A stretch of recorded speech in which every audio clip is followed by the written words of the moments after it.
Hello. In this video we are going to discuss another problem of 4 elements. This will be our 7.1 version. This is basically the same as the previous question but just some numerical differences. So this is taken from the lab manual of ANSYS, commonly available, and the procedure was not given, and the procedure that has been given in the ANSYS lab manuals are very old and it's outdated. That's why I'm doing all these videos to show you the new method and the valid method to be used on newer versions of ANSYS. So let's see this question and pause the video, use it as a reference, take a pic of it. Now entering MATLAB, I'll go for preferences, structural, and element type is link 180, and material properties, material model, linear elastic isotropic, and it's given 200 GPa, that is 2E5. Everything is in mm.27. Okay. Now in previous versions and in manual it's written we have to apply for real constant, but it doesn't happen over here because the link is not supported. If you go on defining the real constant for link, it's not supported, so we have to go instead in sections, then we find link, add, link ID is 1, section name 1, and link area that is given is 400 mm square. Okay, so just for a second I am going to see what I have written, 2E5. okay,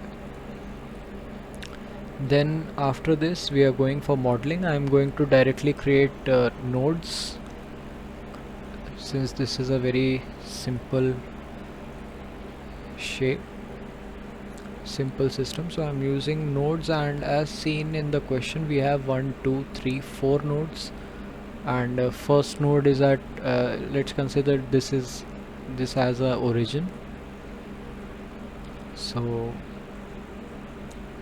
okay, in active CS first one is at origin, second one is at 800,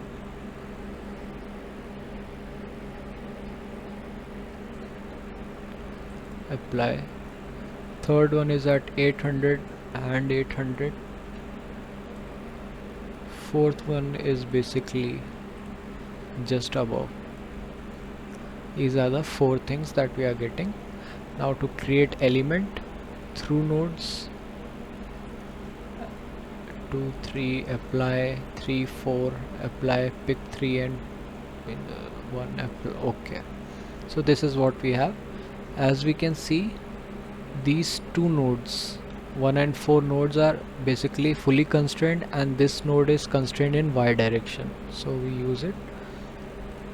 We go in loads, define load, apply structural displacement on nodes. These 2 nodes should be fully constrained.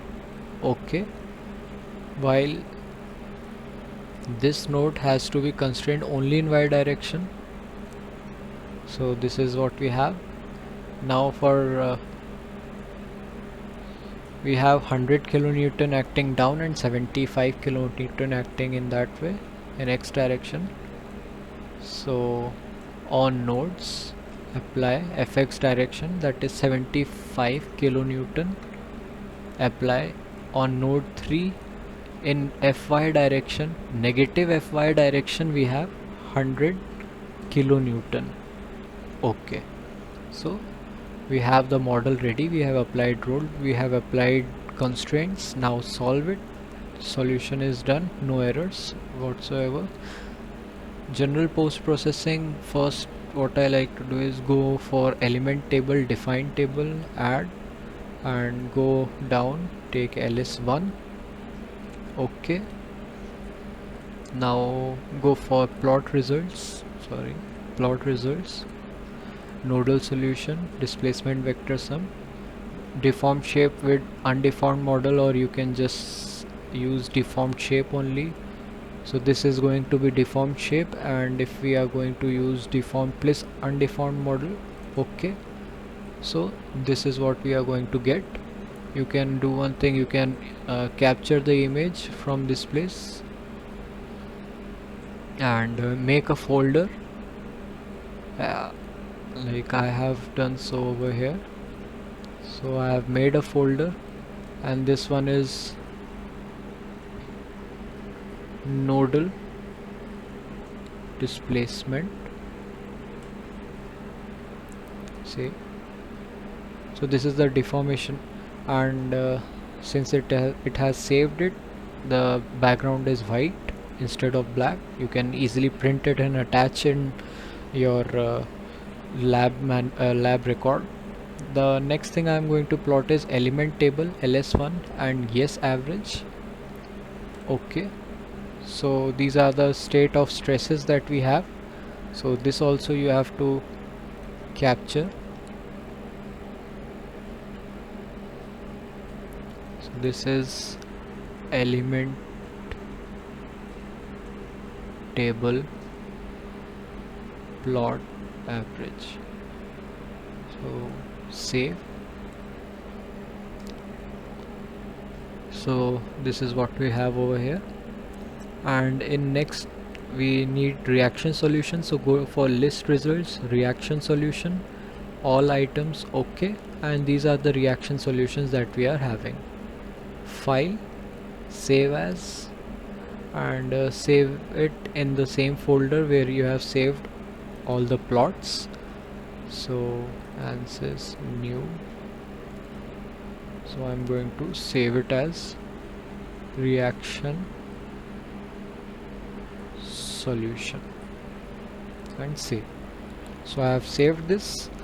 So again, if you want to do animation of some sort, then you can go in plot control, animate, deform shape. Okay, so this is the way it's gonna look like, and you can even save this animation. You can save this animation from this space. Thank you.